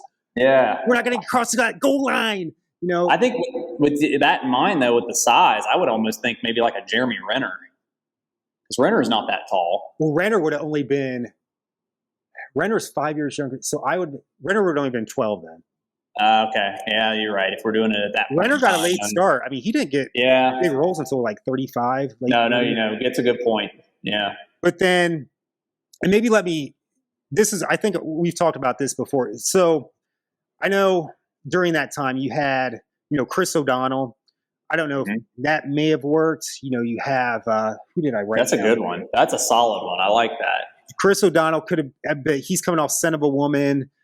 He's just about ready to become Robin and Batman and Robin. Who else did I write down here? I got 1,000. Ethan Hawke. Maybe a little too skinny, but you have to get it where you don't think they can be a football player too. Right. No, I agree. And then here's the big one for me. Had this happen, River Phoenix, to me, had he not overdosed when he was, I think, 23 years old in 1993 on Halloween, to me, I think Leo DiCaprio, he would have been like a Leo DiCaprio, where Leo's not getting all those roles. They would have split them. To me, they would have been like the next generation of Robert Redford and Paul Newman. I think that's a good choice. Because that kid could act. Yeah. But he had a dumb night where he OD'd. But let's say River Phoenix gets this role in 1992 for release in 1993. The movie comes out. I thought it was the 22nd. You're saying it's the 15th. Exactly 2 weeks later, on Halloween, that's where he ODs in the Viper Room in Los Angeles. Oh, wow. Yeah. And I think Joaquin was with him that night, who's my age, how he got in there, but it's Hollywood. They'll let anybody in. Yeah, for sure. He would have been 17, 18 years old then, his brother, who we know now, great actor too. But let's say River Phoenix is Rudy. And you never know what could happen. Let's say he has an epiphany at Notre Dame and he's not going to do drugs anymore. But let's just say he's at the Viper Room after the movie's released 2 weeks later. So the movie's probably still popular because I think it was number one, like for at least first 2 weeks or at least the first week. So the movie's still out. He overdoses, dies. Does that add to the Rudy legend at Notre Dame, or does Notre Dame want to sweep this under the rug as much as they can? No, I wouldn't think so. I think it adds to it, kind of like The Dark Knight with Heath Ledger. Yeah, and I think too. I don't think that movie. I think that's a great movie, but I don't think it's as big as it is if Heath Ledger doesn't die of an overdose. Right. No, I agree. I hear the same thing. My favorite, as a big hip hop guy, my favorite rapper of all time is Notorious B.I.G., and a lot of people attribute his legacy to the fact that he's dead now. Right. And it spends a lot to that legacy. But yeah, it's I agree. I think it works. I think the character works. It seems like everybody died at 27 in the 60s. Like Jimi Hendrix, Janis Joplin. That's wild. You think these people are so much older.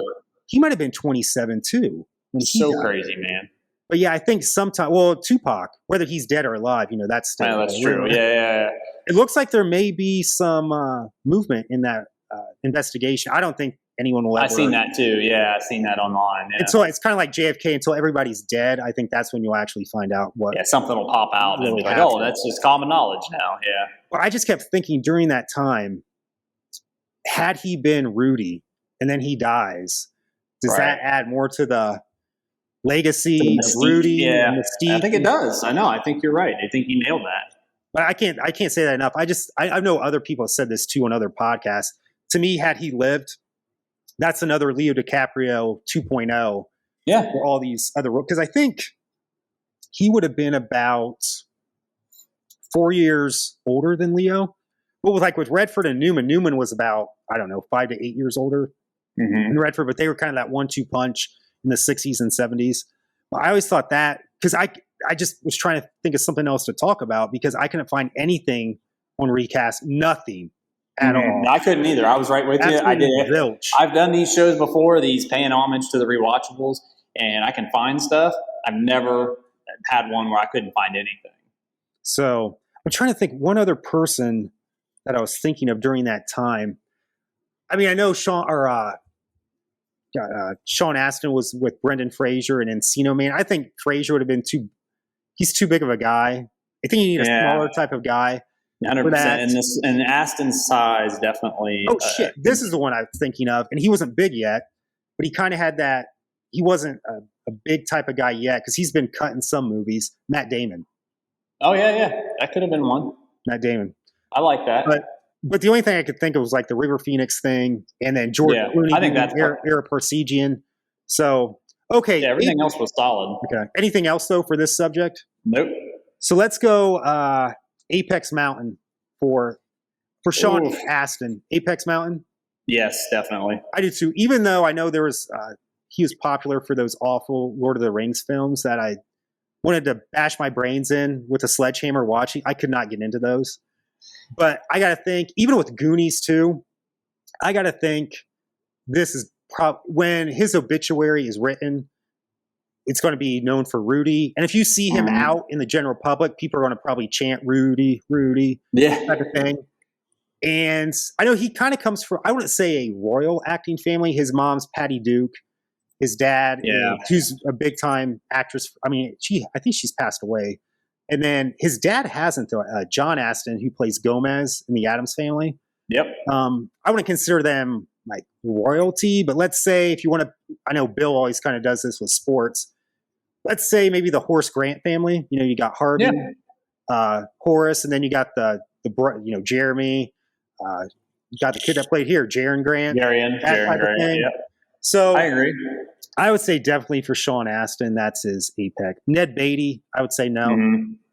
Probably more, unfortunately, Deliverance. Have you ever seen Deliverance? Yeah. Oh, yeah, 100%. Dude, I would probably say that's one of his apex moments. Yep.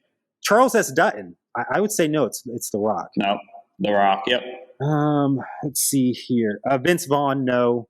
No. Jon Favreau, no. No. Chelsea Ross, though, as of that guy. Right, yeah. Definitely out for him. And I mentioned this before, best friends dying in explosions. I would still give that to Goose in Top Gun. Yeah, because you're more committed to that character. You know, his buddy, you're not really like, Pete, you're just kind of like, I've known him for 5 seconds. I mean, that was an intense scene. I'm like, whoa, that's definitely was. The stuntman that did that, that's pretty, I mean, besides the firewall. Commitment. I mean, to me, still one of the best stunts. So is in the original Halloween 2 in 1981, even though it looks like the Michelin Man, because he's got all this, fire repellent type stuff on there. But that was a heavy burn when Dick Warlock, remember, in the hospital? Yeah, that was a big time. A million times, yeah. But they got him so guarded up. It looks like the Michelin Man, is before he collapses. So let's see here. Apex Mountain we kind of touched on this earlier, but Notre Dame just in pop culture. I would say, yeah. I would say, yeah. I mean, still respected. You're hated because you are good, not hated because people think you're still good, or the delusional fan base that we do have. It's good to be hated because you're dominant, not because of that, I kind of alluded this to Apex Mountain as a team for Angelo Pizzo and David Anspaugh. Yeah, because you're just coming off Hoosiers. I mean, you're as hot as you can be I'd say now. too. And what could have been had they kept going at this. Because all they did after that was because that's driving me nuts. It was I had it up here. It was, bear with me 1 second. The movie is called The Game of Their Lives. And it was decent. It was no. Yeah, I know what you're talking about. Yeah. Yeah. Based on a true story, this film tells the tale of the 1950 U.S. soccer team who, against all odds, beats England 1-0 in the city of Belo Horizonte, Brazil. I know I'm shanking that, but although no U.S. team has ever won a World Cup title, wow, that's hard. This story is about the family traditions and passions which shaped the lives of the players who made up this team and underdogs. And as I said, it's got Gerard Butler, who I think he's a great actor, but he should just stick with his native accent because when he 100%. talks, he's a much better. He enunciates. It's a very good enunciation, but it's distracting the way he enunciates the English or the American accent. But this has Wes Bentley in it. I think he's on what's the Kevin Costner show that everybody watches? Yellowstone. Yes, Yellowstone. Yeah. I know him when he first started in American Beauty. All these other guys, I really don't know. It was Patrick Stewart's in this. Interesting, but it was filmed St. Louis, Missouri, and parts of Brazil, and then at the old RFK in Washington D.C. RFK where the Skins used to play, the Commanders, and it may go back to the Redskins. I heard it might go back. Yeah. So what else do I have here? We did Apex Mountain. Biggest hot take for this movie. Oof. I might let you go first on this one. I can't say this enough. How well that David Anspaugh as a director, Angelo Pizzo as a writer, were making. I know this was 7 years from Hoosiers, but you got Hoosiers and Rudy. To me, if you just ask the common person with no connection to Notre Dame or just no connection to sports in general, but if they wanted to rank their top 5 movies, I got to think both of them are in there, Rudy and Hoosier. Mm-hmm. And it's just what could have – they made really good movies. But I can't beg them enough. Where's my – right here. Again, whether you're bickering like the Golden Girls, like Blanche and Sophia and Rose and Dorothy, they always came together, you know. Yep. And I don't know, maybe they just wanted to do something else. But let's get that first rated R movie, you know, that I like realism to movies. Something raw. Yeah. Raw, not this Disney blindside crap that I hate. Or even Invincible. There was a couple scenes I liked in there, but that Disney made that as well. Let's make this, especially, I think Danielle Green would be a great movie to make. If you can't make that, there's got to be tons of other sports stories. Sure. And to me too, maybe not even I always said, because a lot of the things you just can't, there's so many inaccuracies. I always thought just take whether it's the Immaculate Reception for Pittsburgh. We've heard so much about that story. What else could you really do for a movie? Or something with Notre Dame too. Have an event, whether it's Catholics versus Convicts or the Immaculate Reception with the Steelers, maybe have that in the background, but then this movie is more or less a murder mystery type thing. Okay. There's a murder going on during this time, but the backdrop, kind of like that movie with, who was it? With Ben Affleck.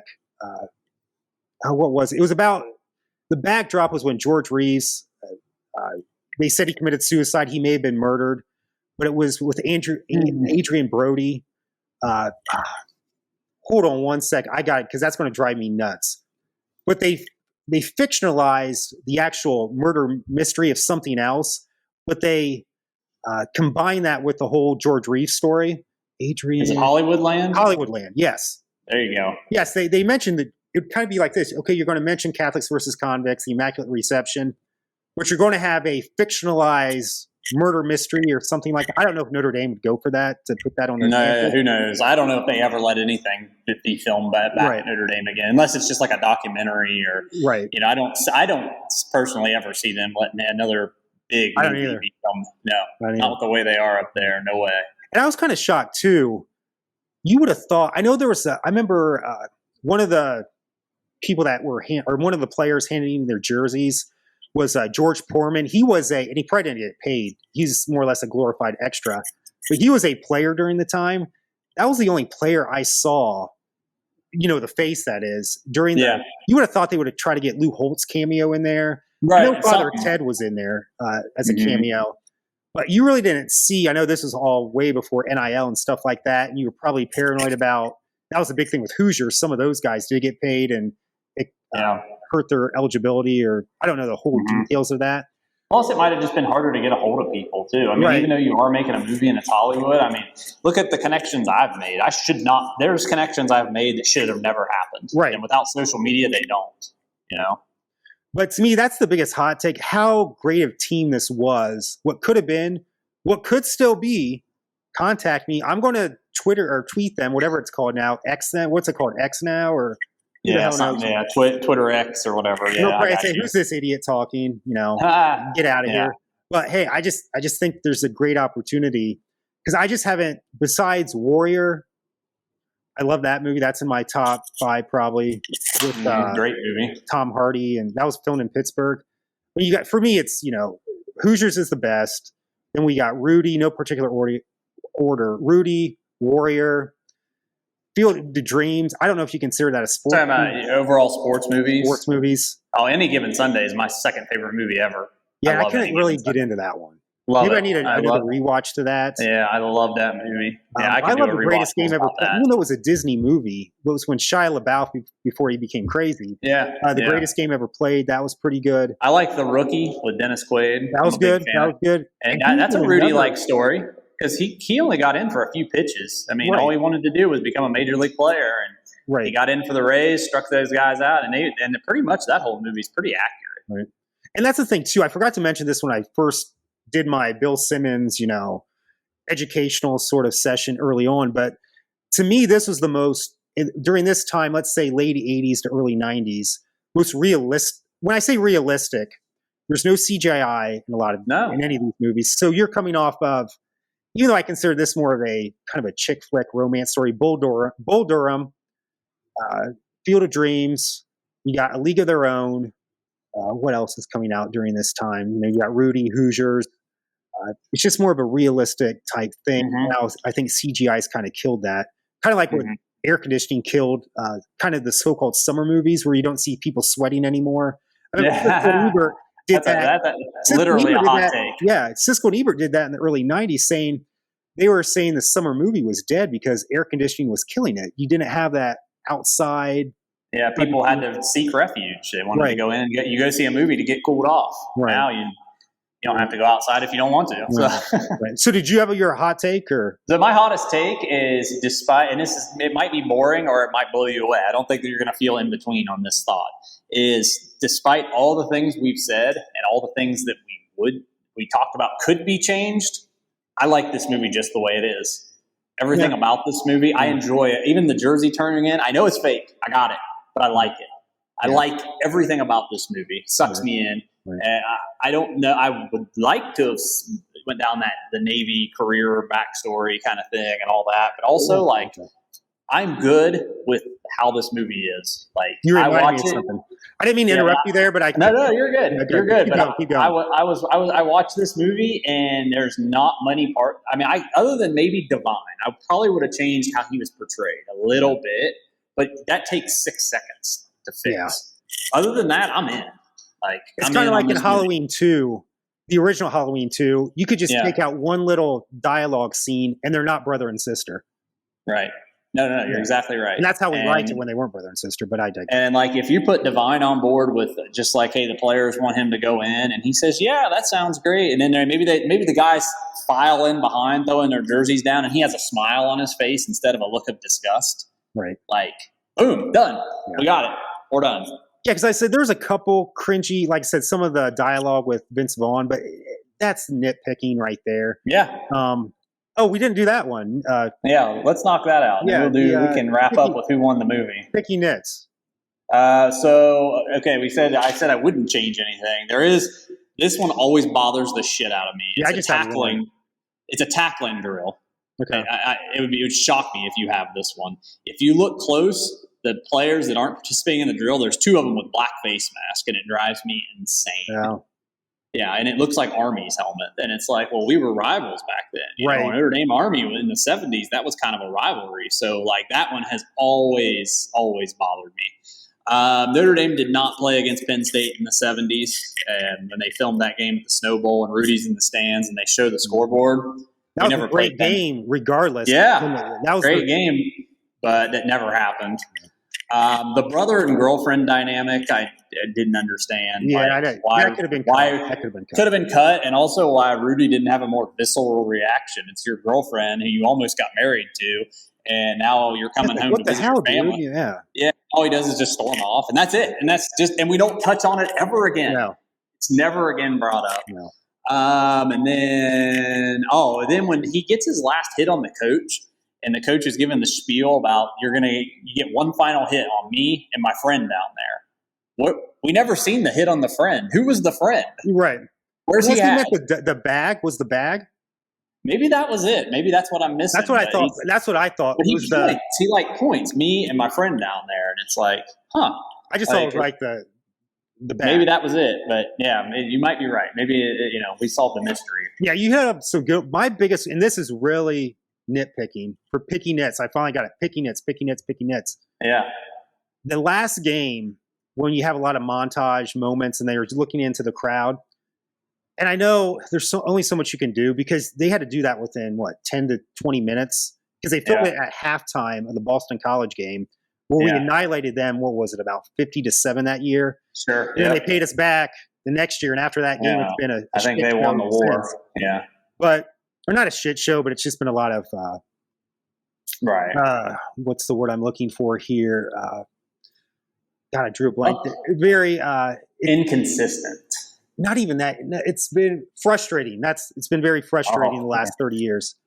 But if you look in the crowd, as I showed you my Letterman jacket, you see class of 91, class of 92 jackets. Oh, yeah. And I know that's nitpicking, but you would have thought maybe and I don't know the budget was $12 million.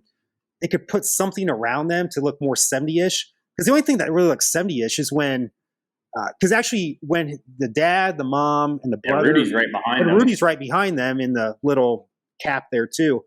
They're the only ones that look in the 1975. The rest, you can tell it's the early 90s to mid 90s feel in the stands. And I'm just like, could they put something over them or something? But I saw that's a good one. 91 to like my jacket was there pretty much. Yeah. I was 94, and. Like I said, I don't know. They had to do it pretty You also quick. this is what I thought you were going to say. If you look also, you can see a lot of Boston College stuff in the crowd. Yeah. Because that's who they were playing. If you look close, it's like there's way too much Boston College stuff for it to be like just that guy being that guy. I mean, I went to a Notre Dame Navy game once and a dude had on all Kansas stuff. There's always somebody in the crowd, Yeah. But there was too many BC people in the crowd for it to be like, wait a minute, you've not done well with this. Right. I agree. And before we get to who made the movie, kind of going back to a hot take, and I wanted to get to this earlier, but I forgot. Being Notre Dame fans that we are all of our lives, and let's say this is kind of an unanswerable question too. That's a category as well. We can put into this. Can we we love the movie. Being Notre Dame fans, we love the underdog story. But just because we are Notre Dame fans, can we really make an objectable opinion about this movie because of that, is what I'm trying to say. I think the only argument that says yes is because so many people enjoy it that aren't Notre Dame fans. So let me take a step back. Let's say if we were Arizona State fans, let's say we grew up Arizona State fans, would we still love this movie as much? No. I mean, I don't think I'm as. This is my favorite movie of all time, hands down. Oh, really? And 100%. Wow. Yeah, this is my favorite movie ever, and I think that's the reason why. Okay. I mean, this isn't my favorite movie if it's about Michigan State or whatever, pick a school. Yeah. I mean, this movie hit at the right. I'm 7, right? So I am Rudy, in my mind. Like this movie hit at the right time. I think that's why for me is why it ended up being my favorite movie ever because I'm 7. So like. I'm seeing this through young Rudy's eyes, essentially, and everything. And I think I know he said like pop culture and the football program hasn't been as popular since, but I still think this movie, whether you love Notre Dame or hate Notre Dame, it's still made that polarization, still make Notre Dame popular. Is what I'm trying. I know I kind of. So my first season as a fan that I can remember is 92, and then I followed the team, actually followed in 93, and then this movie comes out. I mean, the story's written at this point of why it's my favorite movie. I mean, come on. Because even the haters, they'll say, oh, God, Rudy, that's such a cheesy movie, but they bring it out in the open, which makes it more popular. So by that polarization that's negative to Notre Dame, it still makes them more popular, and it's just not going to die. Because I think no matter what you say, Rudy's always going to go down as a whether it's your favorite movie, favorite sports movie, just one of your favorites in general. Mm-hmm. The Notre Dame factor, the underdog story, but let's just go back. That Notre Dame factor is just going to, until the end of time, really pull it through. Yep. For that popularity is what I'm trying to say. Indeed. I agree. Indeed. So Gregg Shaffer, who made this movie? Who won the movie? Or who won the movie? Who won the movie? It's got to be Sean Astin. I think his portrayal of Rudy was it. I mean, yeah, we talked about other people that could play him and this and that, but he definitely fed into the underdog role. And like, again, I don't see he had the size. It wasn't like, he's 6'4" and he's playing him, but it's supposed to be small and they have to try to make him look small. Now, everything about the way he played that character. In fact, I almost identify Sean Astin more than like Rudy Rudiger. You know what I mean? It almost seems like in my mind that it's like, oh, Sean Astin did all that. No, he didn't. It was actually, it was this other guy, And we had talked before how the real Rudy, as we've heard, can be annoying. Mixed reports. But with the way he played Rudy, whether some people think he could be, I don't think he made it as an annoying character is what I'm trying to say. No, not at all. You were rooting for him. There was nothing in there. It's like, God, this guy's kind of a pain in the ass right now. No, he was very inspirational, and like you felt like you were invested in this guy, and you want him to win. There was no point in time where he came off like this particular real Rudy. Right. And I'll say I give it to Sean Astin too. I would say an honorable mention to the duo of David Anspaugh and Angelo Pizzo, because just back to back really good sports movies. No, it's a great point. All in all, as I said earlier, his obituary will say he's most known for Rudy. And I know too, some people, even the so-called Notre Dame haters, he shouldn't even been on the team. I go back to the Saturday night. Have you ever seen the SNL skit where it's called Robbie? Oh, yeah. With JJ Watt. Yeah. And it's funny, but still, that makes it even more popular. It does. If they're ridiculing it and trying to duplicate it and stuff and replicating these things, like, yes, that means it's popular. Right. I agree. And sometimes negative news helps.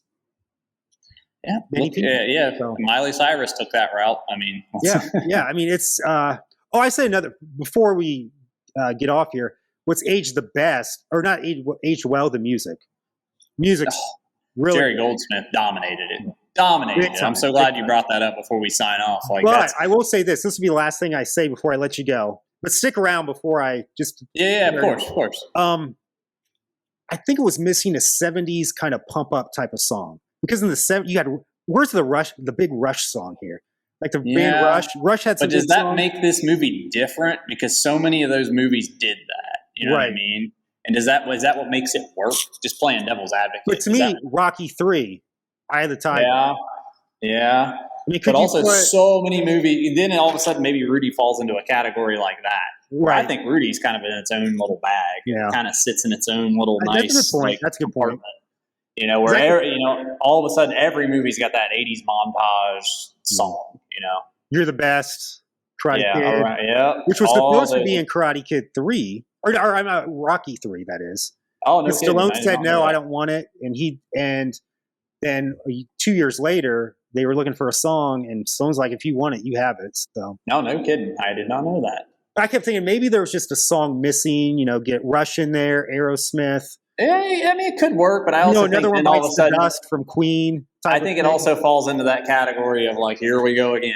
And at this point in the movies, though, we're in that tail end of 80s movies. We're out of the 80s. We're in 93 now. And it could set up, I don't know, just some negative views of the movie where this was very heartfelt the entire time. Like, the whole time you're emotionally invested in not an intense way. You know what I mean? It's very like TLC, like invested. Yeah. So, well, thank you so much, Gregg. Of course, man. For joining me. This was a lot of fun. We got great feedback from the Notre Dame preview. Thank you so much for that as well. Of course. Hopefully, as the season goes on, we'll tag team again. We'll catch up again. And I think I want to do not just so much the games, but, and I'll leave it at this, it was known this week that Notre Dame's going back to Under Armour. Both you and I do not like that. That's another miss to me for Notre Dame. Yep. It looks like they're going to go back to NBC for a TV deal. That's fine. But the crew this year is going to be the same boring crew of Jason Garrett and Collinsworth kid Jack. Yep. The sideline reporter, I know it's the same. I don't even really care who the person is. So I just think we're so positive. With all the positives that, like I said, the positive yesterday for me was Marcus Freeman's badass speech. Yep. I mean, you have to cover your ears, kids, to hear it, but for us, it's okay to hear. But for all those good things of yesterday, it's just the Under Armour thing and the NBC. I just like, Jesus, here we go again with. Oh yeah, we'll hop back on here during season and we'll hit on all that and definitely see where we're at about a quarter of the way through the year, and see if we want to drop our toaster in our bathtub or not. Because yesterday was the 5th, so 12. We got 3 weeks from yesterday. 3 weeks, man. Opening week 0, which has never happened. Oh, and then also too, Notre Dame's wearing alternate uniforms. Which did you see those today? I did. It's another Under Armour classic. So. It was just like an extra. They're fine. They are what they are. Yeah, they could have been worse, but yeah. But I do like the green. Those are solid. Speaking of movies, they did the parody to Jerry Maguire. Oh yeah, with the green jerseys, which I thought was decent. But that's great. But I want to see results on the field too. So, so we'll go to that. So, Gregg, stay on for a little bit. I'll come back here. So, everybody, this is pretty much the last so-called. I'll have some pop culture references here and there going forward, but this is the last so-called special show. We're going to get more or less into the analysis of how training camp's going, and then week 0, I'll give you my preview, and then my overall opinion to the game afterwards, and then we'll have Gregg on here and there. We'd like to do probably a halfway point, or maybe even something before that. Hopefully, it's nothing like a shit show the way we could have had some good shows like last year with the 0-2. Hopefully, it's what would it be 4-0 going into the OSU game, and that I definitely want to have. Depending on how Gregg's schedule goes, maybe it's just a 5 to 10 minute thing. Yeah, let's do it. How we're feeling, especially if it is 4-0 going into the OSU. Yeah, let's do it. So thank you so much, everybody, for this special edition, rewatchable edition for the Rudy 30th anniversary for the 1993 film. Thank you so much, and as always, go Irish. Go Irish.